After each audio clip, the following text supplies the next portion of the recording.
సిలువే నాకు శరణు యేసు ప్రభో, నీ సిలువే నాకు శరణు యేసు ప్రభో.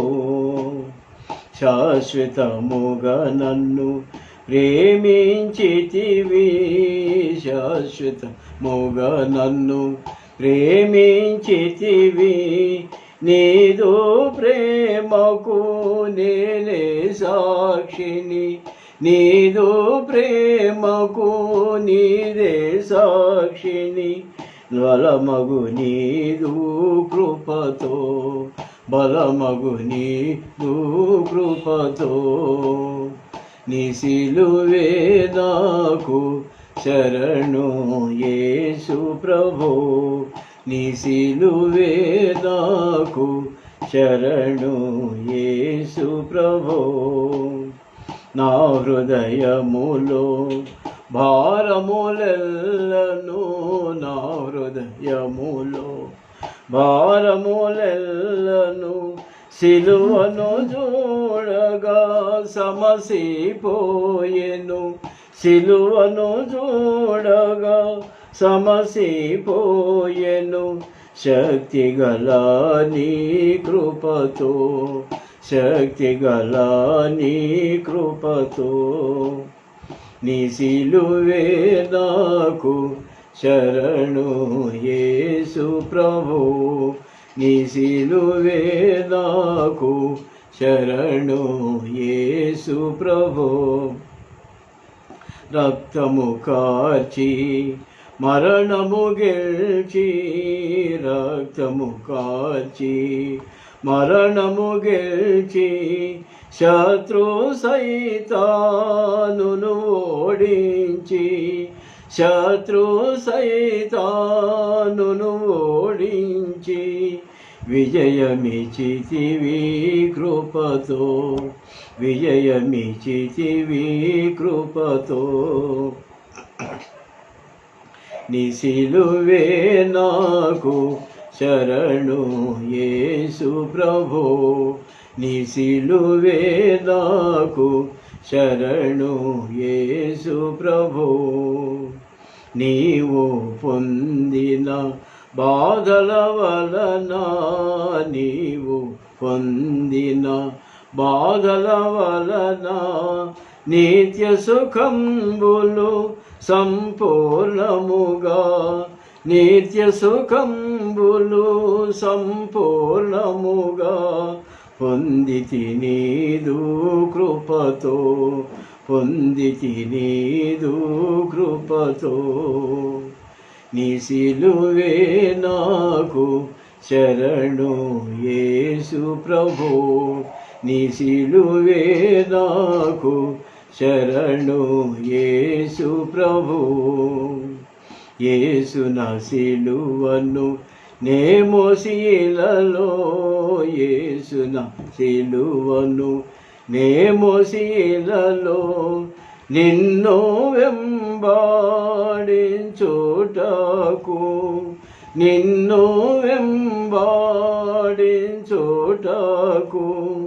ధైర్యమిచితివి కృపతో, ధైర్యమిచితివి కృపతో. నీ సిలువే నాకు శరణు యేసు ప్రభో, నీ సిలువే నాకు యేసు ప్రభో. నీ రాకడకై నిరీక్షించు, నీ రాకడకై నిరీక్షించు. నిత్య కృపను పొందితినంచు, నిత్య కృపను నే పొందితినంచు. పాడెదను హల్లెలూయా, పాడెదను హల్లెలూయా. నీ సిలువే నాకు శరణు యేసు ప్రభో, నీ సిలువే నాకు శరణు యేసు ప్రభో. కొద్దిసేపు దేవుని వాక్యం చూసుకుందామండి.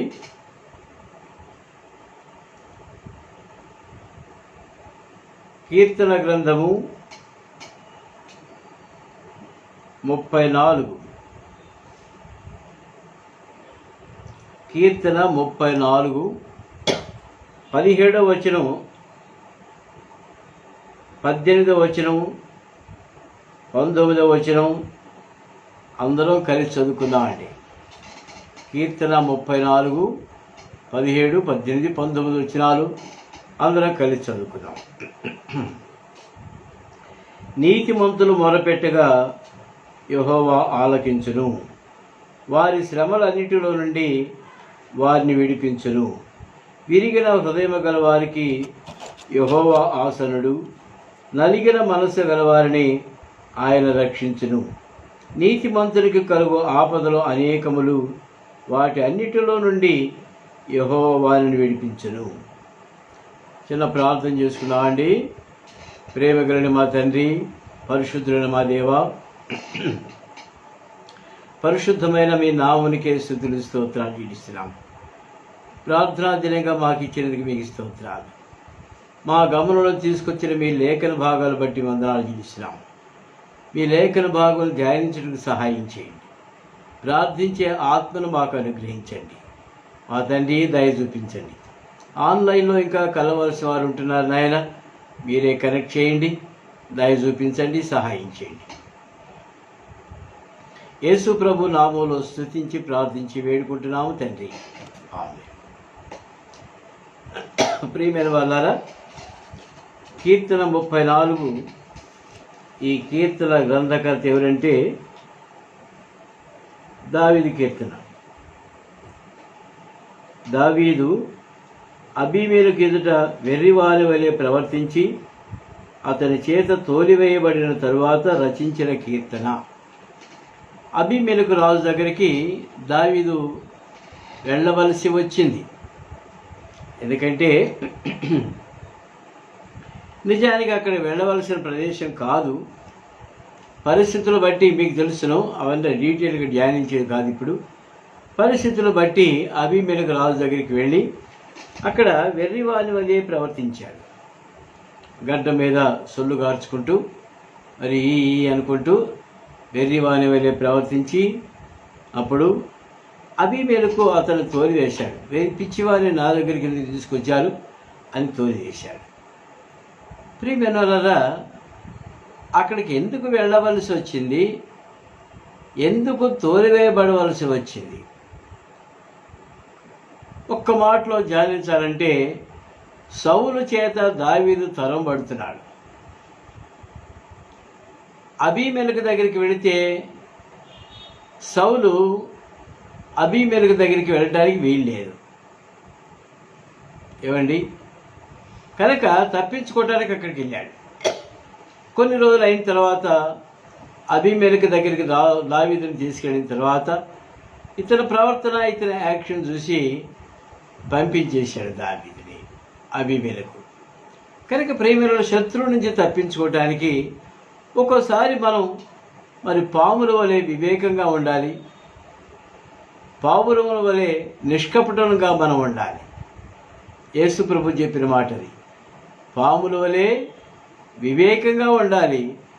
అయితే అదే సమయంలో ఆ వివేకం అనేది సొంత జ్ఞానం కింద రాకూడదు. అంటే మన జ్ఞానం, మన పైత్యం అట్లా రాకూడదు. దేవుని యొక్క పరిధిలోనే మనం ఉండాలి. దేవుని తలంపులతోనే మనం జీవించాలి. పావురం వలె నిష్కపటంగా మనం ఉండాలి. మరి కొంతమంది ప్రజలు, చాలామంది ఈ దినాల్లో యథార్థత అనేది కనపడట్లా. ప్రైజ్లాడ్ బ్రదర్ అంటానే ఉంటారు. ఏమండి, వాళ్ళ హృదయాలు ఇంకొక రకంగా ఆలోచనలు ఉంటాయి. మరి ముఖస్థుతి చేయటం అంటారు దీన్ని. యేసు ప్రభు కూడా చెప్తాడు, ముఖస్థుతి చేస్తారు ఈ ప్రజలు అని. ప్రియమైన రక్షించబడినటువంటి విశ్వాసి యథార్థత కలిగి ఉండాలి. మనసులో ఏ మాట ఉందో పైకి కూడా అదే మాటలు మాట్లాడే వాళ్ళు ఉండాలి. చేస్తాను అంటే చేయాలి, ప్రభువు సన్నిధిలో మరి యథార్థత కలిగి ఉన్న వారికి వారు చేసే ప్రార్థన దేవుడు ఆలకిస్తాడని మనం తెలుసుకోవాలి. ఇవాళ మనం చదివినటువంటి లేఖన భాగం చూడండి దయచేసి. 34:17 నీతిమంతులు మొరపెట్టుగా యెహోవా ఆలకించును. దేవుడు ఎవరి ప్రార్థన ఆలకిస్తాడు? అక్కడే మొట్టమొదటి మాటలోనే ఉంది, నీతిమంతులు మొరపెట్టినప్పుడు యెహోవా ఆలకిస్తాడు. అంతేగాని మరి నీతి లేకుండా, యేసు ప్రభు రక్త ప్రోక్షికత లేకుండా అవినీతిలో ఉంటూ యథార్థతతో లేకుండా ఉంటూ ప్రభు సన్నిధిలో ప్రార్థించినప్పుడు మన ప్రార్థన ప్రభు ఆలకించడు. దావీదు చెప్పిన మాట కూడా అదే, నీతిమంతులు మొరపెట్టగా యెహోవా ఆలకించును. మరి దావీదు నీతిమంతుడిగా ఉండే ప్రార్థించాడు. దేవుడు తన ప్రార్థన అంగీకరించాడు. ఆపదల నుంచి తప్పించాడు. ప్రాణాపాయం నుంచి తప్పించి కాపాడుతూ వచ్చాడు దావీదు. ప్రియమైన వాళ్ళారా, దావీదు కూడా పాముల వలె వివేకంగా ఉన్నాడు. పావురాల్లాగా నిష్కపటంగా ఉన్నాడు. ఎక్కడ కూడా కపటం లేదు. దావీదు జీవిత చరిత్ర అంతా మనం ధ్యానించాము గత దినాల్లో. ఎక్కడ కపటంతో ఉన్నట్టుగా ఎక్కడా లేదు. ఏమండి, తన శత్రువులు సైతం ప్రేమిస్తూ వచ్చాడు. యేసు ప్రభువారు కూడా తన శత్రువుని సైతం ప్రేమిస్తూ వచ్చాడు. ఇంకా కాసేపట్లో ఇస్కరియోతు యోధ తనను అప్పగిస్తాడని తెలిసి కూడా యేసు ప్రభు ఏమన్నాడండి? చిరికాడా, నీవు చేయుచున్న త్వరగా చేయమన్నాడు. కనుక విశ్వాసులుగా ఉన్నటువంటి మనకు యథార్థత అనేది చాలా అవసరం. ఏదో అనుకుంటాం, ఇతరులతో మాట్లాడేటప్పుడు నేను భలే జ్ఞానంగా మాట్లాడాను కదా అని అనిపిస్తుంది.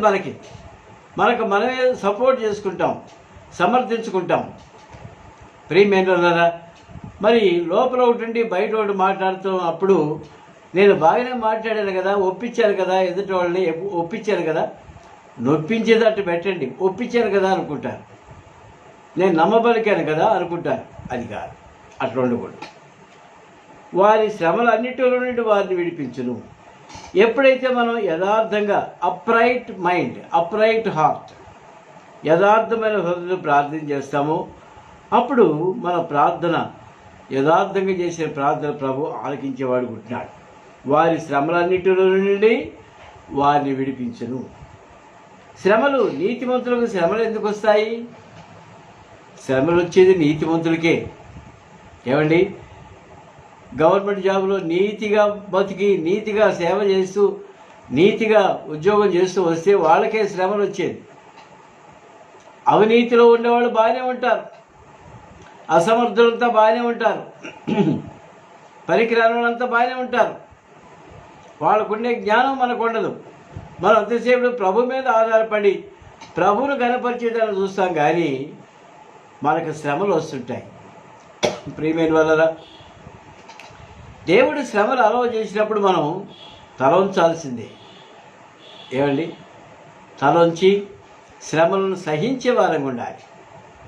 ఒక ఆయన ఒక పాట రాశాడు, సహించిన వారమైతే ఆయనతో ఎలెదం, సహించిన వారమైతే ఆయనతో ఎలెదం, మనము ఆయన నెరుగమనినచో ఆయన మనలా నెరుగనను, మనము ఆయన నెరుగమనినచో ఆయన మనలా నెరుగనను, సహించిన వారమైతే ఆయనతో ఎలెదం.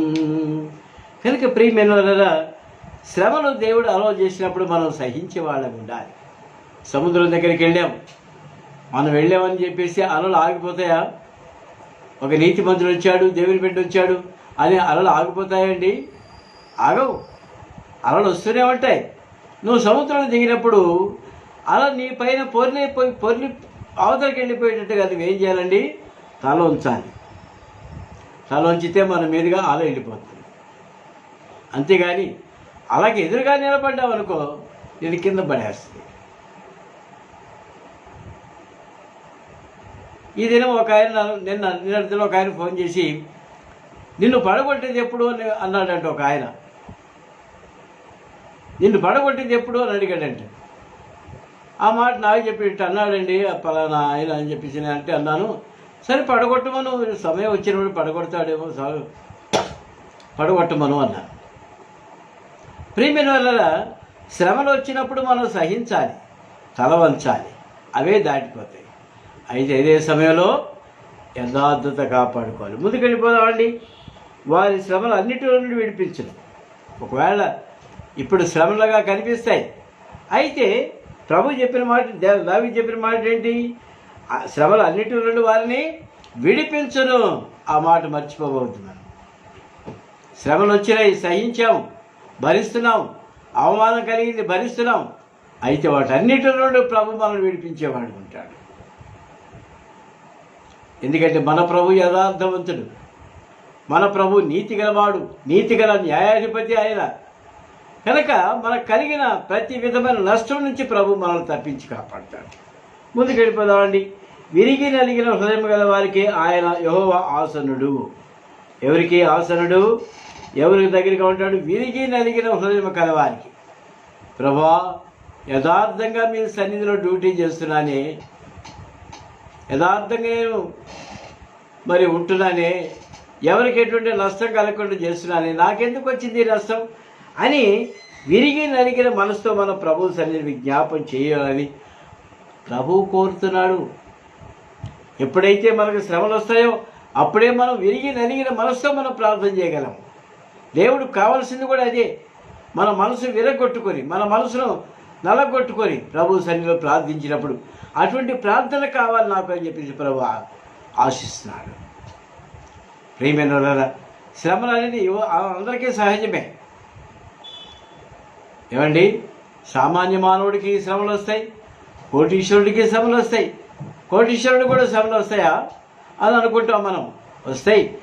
ఒక అతను ₹1,00,00,000 లాటరీ తగిలింది అనుకోండి, ఇన్కమ్ ట్యాక్స్ పోగా అతనికి వచ్చేది ఎంత అంటే 9,600.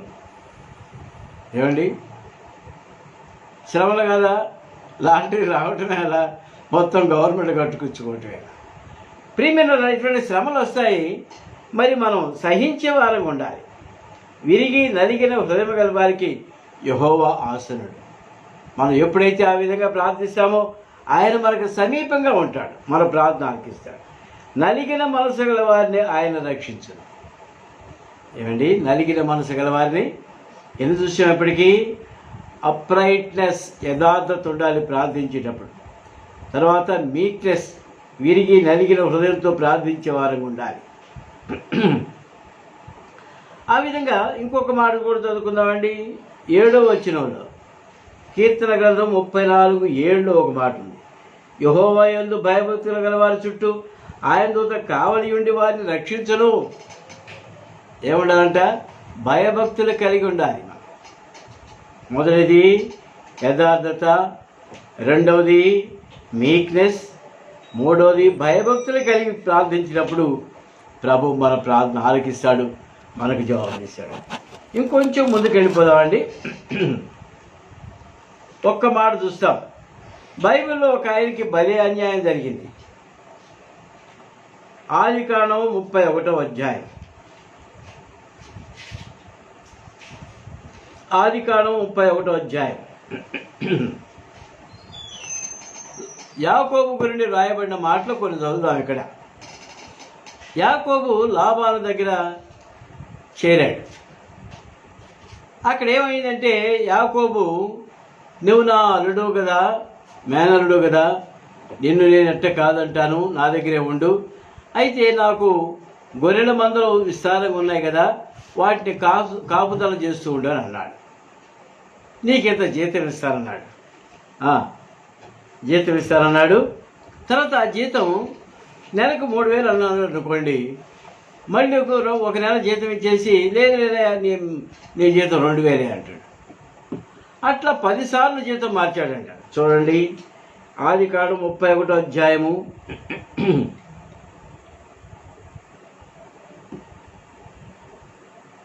31వ అధ్యాయం 6వ వచనం చదువుతున్నారండి. మీ తండ్రికి నా యావత్ శక్తితో కొలువు చేసిదని మీకు తెలిసి ఉన్నది. మీ తండ్రి నన్ను మోసపుచ్చి 10 మార్లు నా జీతం మార్చెను, అయినను దేవుడు అతను నాకు హాని చేయనీయలేదు. ఏమండి, 10 సార్లు జీతం మార్చాడు ఈయన. యాకోబు ఎట్ట చేశాడు? సేవ ఎట్ట చేశాడు? పగలు ఎండకి ఎండాడు, రాత్రులు మంచుకు తడిశాడు, తోడేలు వచ్చి గొర్రెలు తీసిపోద్దేమో అనుకున్నాడు, కాపుదా చేశాడు. మరి సింహం, ఎలుగుబంట్లు ఇట్లాంటివి వస్తాయి, గొర్రెలు ఎత్తుకొని పోతాయన్నప్పుడు, గొర్రెలు ఎత్తుకుపోయినప్పుడు అది తనే ఇచ్చుకున్నాడు, అచ్చుకున్నాడు. లాభానికి నష్టం రానియలేదు. ప్రీమియం వల్ల అటువంటి ఇదిగా డ్యూటీ చేస్తే లాభాన్ని ఏం చేశాడండి? 10 సార్లు జీతం మార్చాడు. ఇంకా కొన్ని మాటలు చూద్దాం. మీ తండ్రి నన్ను మోసపుచ్చి 10 మార్లు నా జీతం మార్చెను, అయినను దేవుడు అతని నాకు హాని చేయనీయలేదు. హాని చేయని అతడు పొడలు గలవి నీ జీతమగును అని చెప్పిన ఎడల అప్పుడు మందలని పొడలు గలవాయను పిల్లలు ఈయన్ని, చారలు గలవి నీ జీతమగును అని చెప్పినప్పుడు అప్పుడు మందలని చారలు గల పిల్లలు ఈయనను. అట్లు దేవుడు మీ తండ్రి పశువులను తీసి నాకిచ్చింది.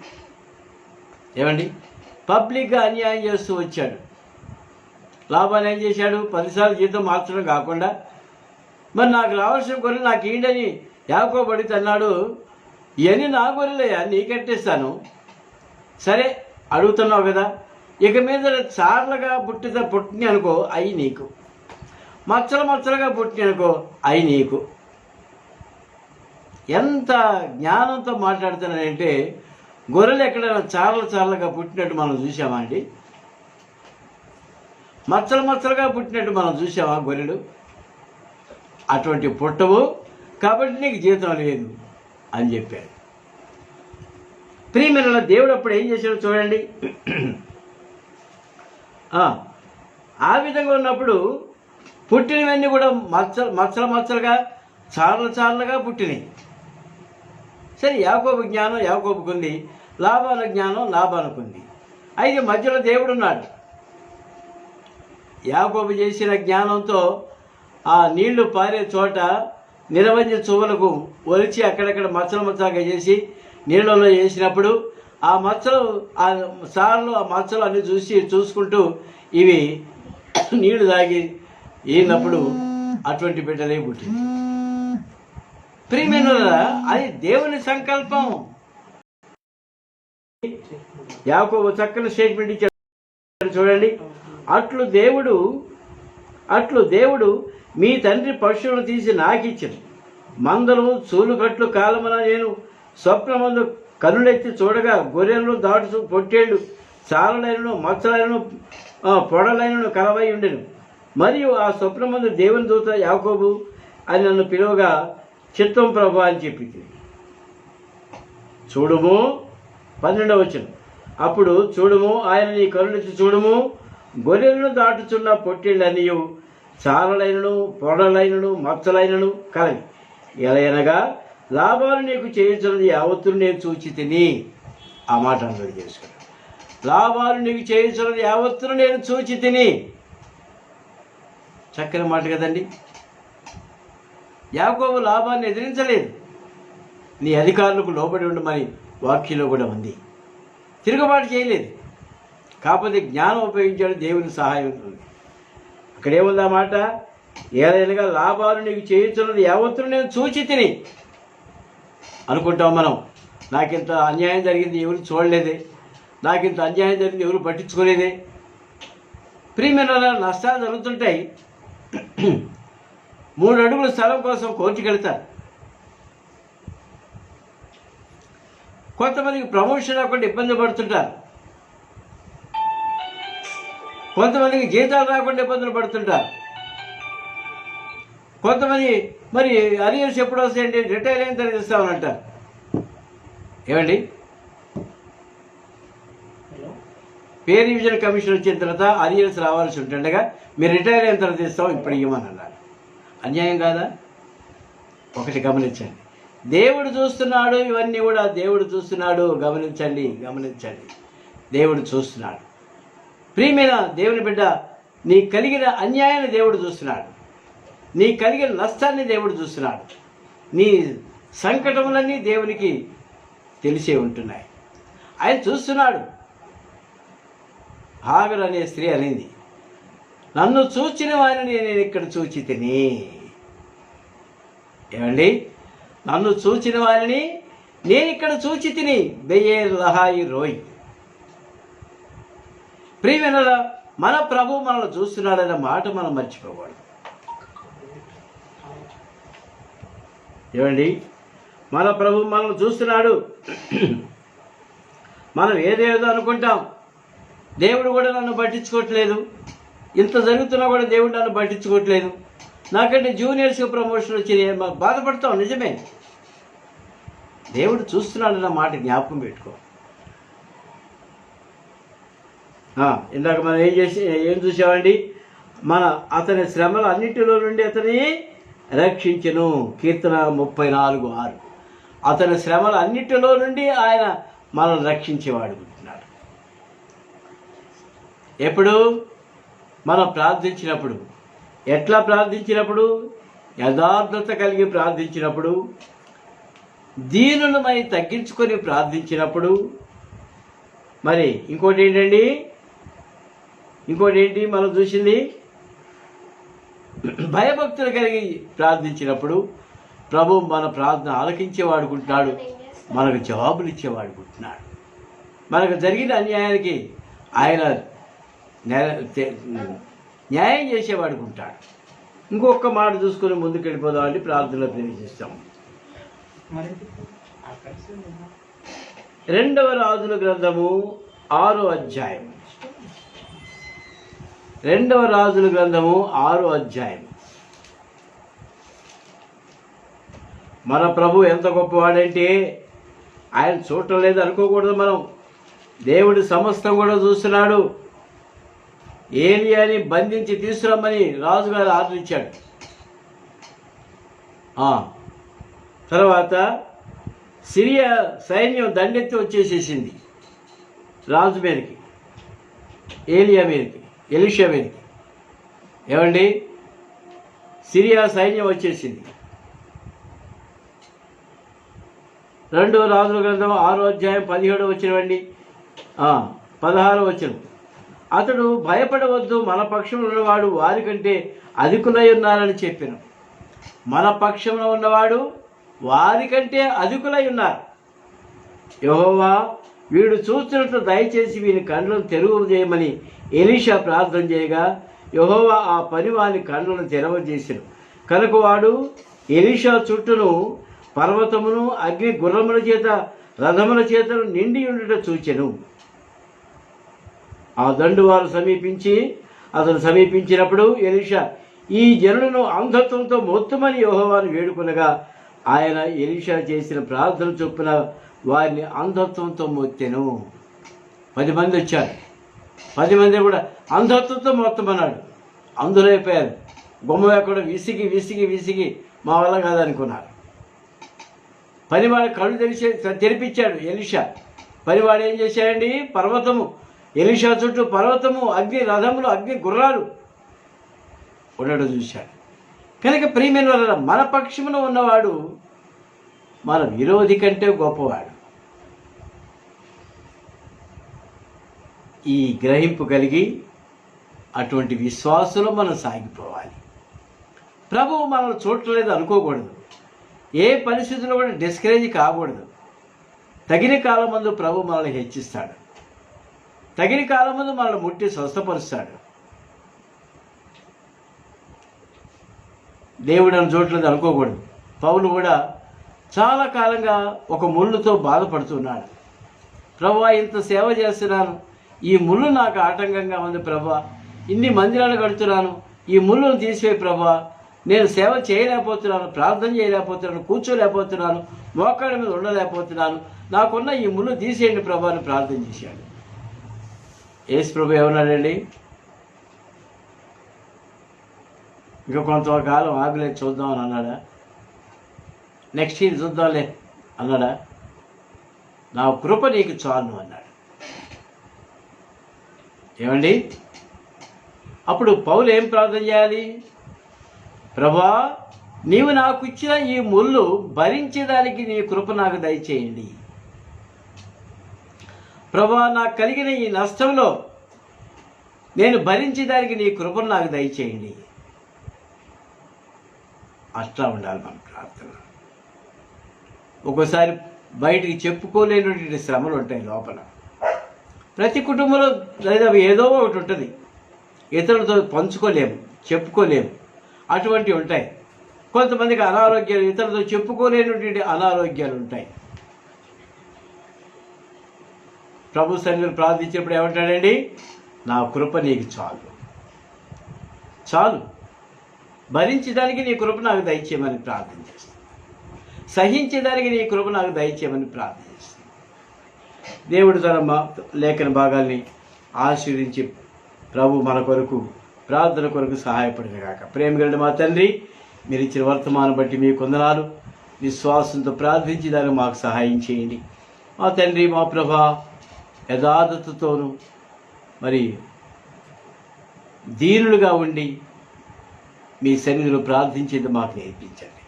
భయభక్తులు కలిగి మీ సన్నిధిలో ప్రార్థించేది మాకు నేర్పించండి. యేసు ప్రభు నామములో స్తుతించి ప్రార్థించి వేడుకుంటున్నాము తండ్రి.